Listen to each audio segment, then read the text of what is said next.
Right now, distinguished guests and Board of Trustees, our Board of Visitors, our Alumni Council, thank you very much for always staying out to these, our class of 2018, other distinguished guests, I want to introduce to you a man that has exemplified the idea of persistent hard work. I want to introduce you a man that has succeeded at the highest levels in business, in broadcasting, and public life. A man who after high school went on to obtain a degree in mathematics from Morehouse College and a master's degree in computer science from Purdue University, which he earned while working full-time with the Department of the Navy. A man who you will see regularly on evening news networks as they are seeking his expert advice on issues that are affecting the world today. You can see him tomorrow night, actually, I think at 8 p.m. he'll be on Against All Odds. A man who has been the chief executive officer of a nationally recognized company. He has sat on the board of directors for several multinational corporations, such as Whirlpool, Nabisco, Hallmark, just to name a few. A native to Georgia and the son of a janitor. He grew up Poe, I think I said it correctly? Right. Grew up Poe on the west side of Atlanta. He had loving parents that said they only gave him one kind of equity. They provided him with one equity in life, and that was sweat equity. He's a man who rose to political superstardom during his bid for presidency in 2012 as he rallied Americans from every walk of life to join the Cain train. I can tell you from firsthand,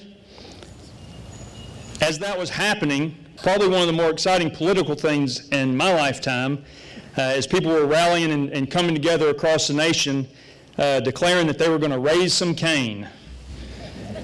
Today, as a former candidate for U.S. presidency, a seasoned business leader, he remains as an active voice for issues that he knows to be true, and he continues on his award-winning broadcast show that still touches and influences millions of Americans. As a matter of fact, we have one of them in our crowd. We have a lot of them in our crowd, but one of them is an employee for us. He came to me this week and asked if he could switch his schedule around to be here today to hear Mr. Cain speak.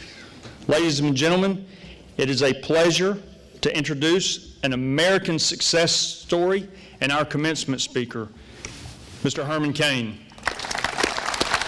Thank you, sir. Love it. Thank you. Mr. Spivey was correct when he said that I grew up poor.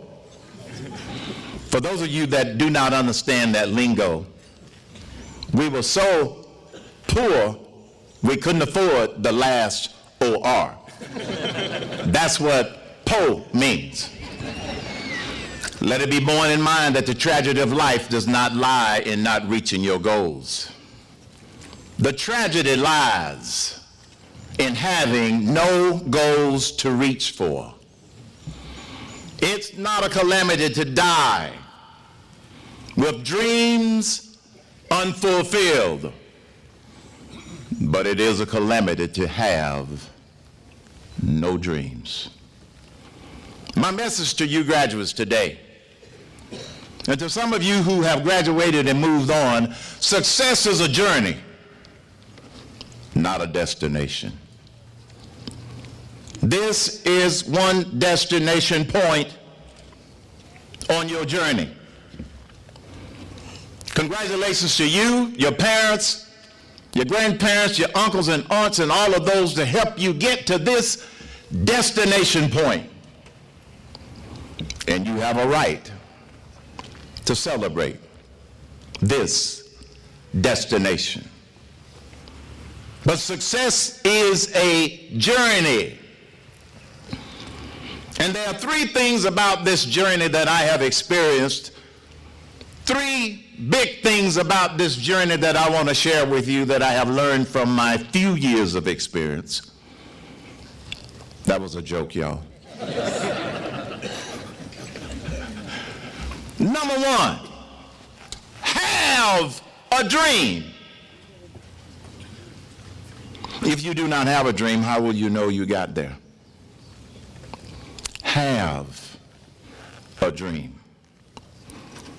My father's dream when he walked off of that dirt farm in Tennessee at the age of 18 was to be able to support his family, which is why he worked 3 jobs initially until he could support the family off of one job.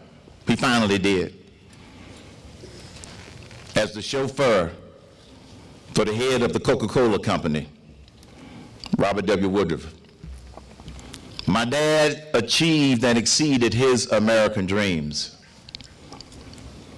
Dad moved to Georgia in the 1940s, lived through the changing social conditions of that time, never complained, just continued to pursue his dream. And he had a dream. One of his dreams was for his 2 sons to be the first in their family to get a college education beyond high school, and we did. That was one of his dreams. And when I was growing up, my dream was for a good education, which I got from Morehouse College and Purdue University. But more than that, I got a good education from the School of Hard Knocks. It's called putting in the sweat equity in order to continue on your journey. Have a dream. My first dream out of college was to make $20,000 a year. Not that I was materialistically motivated, but $20,000 was a lot of money back in 1967, and it is today. And the reason that was my first dream was simply because when you grow up poor, we didn't have a lot of money. It was a treat for my brother and I for Dad to give us 25 cents each to buy lunch at elementary school on Fridays. On Fridays, we could be like all of the other kids and eat lunch in the school cafeteria. And every Friday, it was the same lunch. A hot dog, an apple, and a carton of milk, but we felt special because we ate with all of the other kids.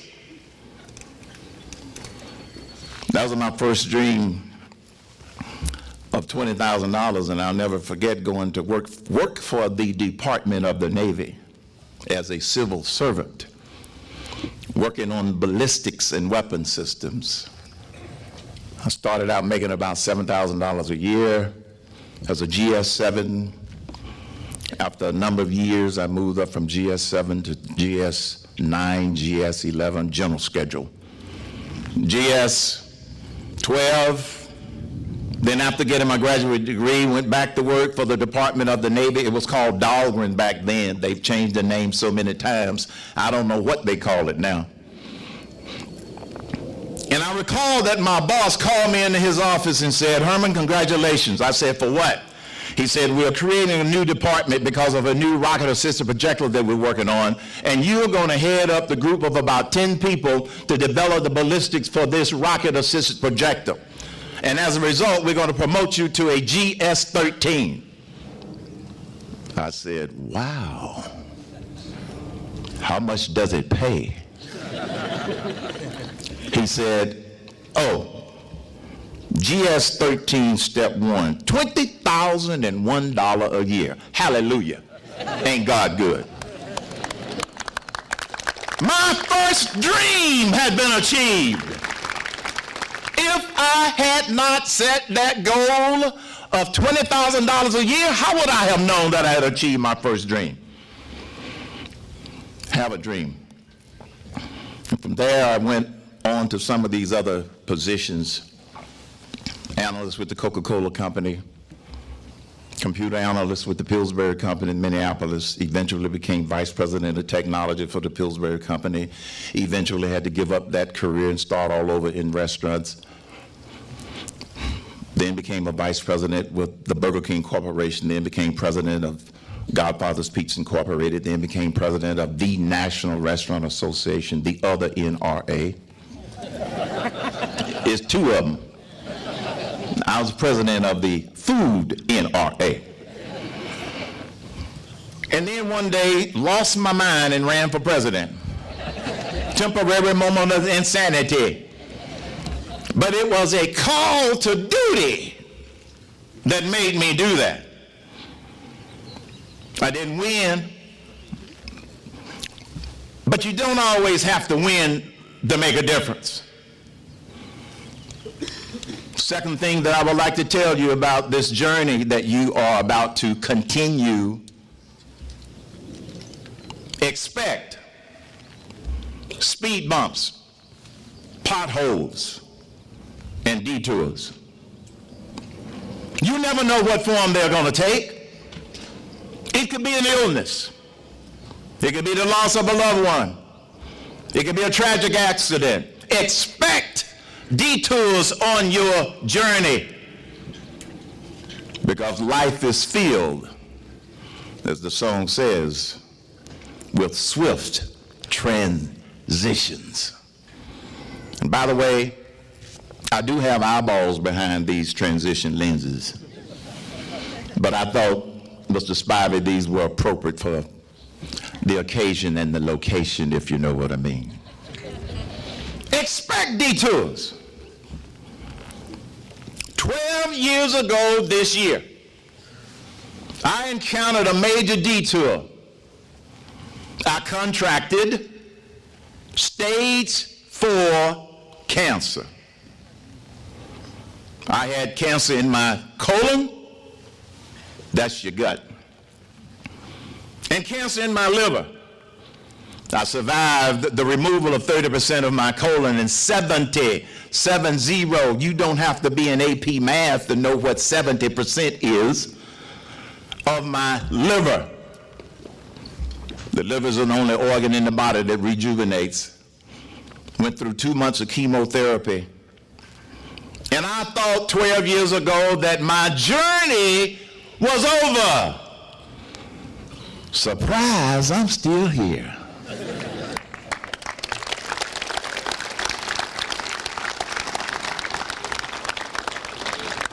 Have a dream. Expect detours and potholes in your life. They're going to happen. But don't get discouraged. Don't get down on yourself. Don't throw in the towel. Whenever I hear somebody talking about how bad life is, I like to remind them, but you're alive. That in itself is a blessing. Third and final point, I could tell a few people were getting a little anxious. Dreams can change. You may have a goal today that you consider a dream, but dreams can change. Expect them to change and allow your life and your dreams to unfold. Who'd have thunk it? Me being on the radio. I grew up at a time when the only TV was the little small black and white TV, and you had 3 channels to choose from, and we didn't have a radio in the house. We were poor. You either got the TV or the radio. I never dreamed that I would run for the United States Senate in Georgia. No, didn't win, but I came in an impressive second. Never dreamed that I would run for president of the United States. Never dreamed that someone would ask me to be a radio talk show host. I didn't go looking for radio, it found me. And I want to thank all of you for the nice compliments I get and have gotten here today, saying that you listened to the show because you learned something. And that's why I keep doing it. It's because people learn something. And I've been so impressed with these young men here and a lot of the young people that I've met. Their feet are well grounded. They get it. They get it about what the founding fathers intended. You see, when the founding fathers wrote those famous words, it represented their dream. We hold these truths to be self-evident, that all men and women are created equal, that they are endowed by their Creator with certain unalienable rights, that among these are life, liberty, and a pursuit of happiness. They set the bar high. That was their dream. They didn't set it low. It didn't say all white men, all free men, all white women, all free women are created equal. It said all. That was their dream. And we have gotten closer and closer and closer to the founders' dreams than some people want to recognize. Success is a journey, not a destination. You're completing today one of your major destination points. Congratulations.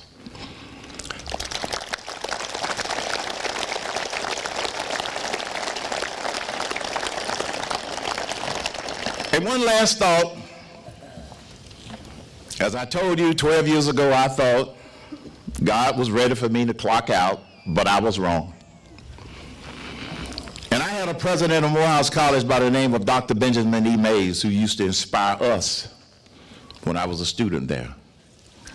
He reminded us, reach high in order to achieve great things. He reminded us to have dreams. He reminded us to expect detours. He reminded us that dreams can change. But he also reminded us how fragile life can be. So never forget about the fragility of life on your journey. When he said life is just a minute, only 60 seconds in it, forced upon you, can't refuse it. Didn't seek it, didn't choose it, but it's up to you to use it. You must suffer if you lose it. Give an account if you abuse it.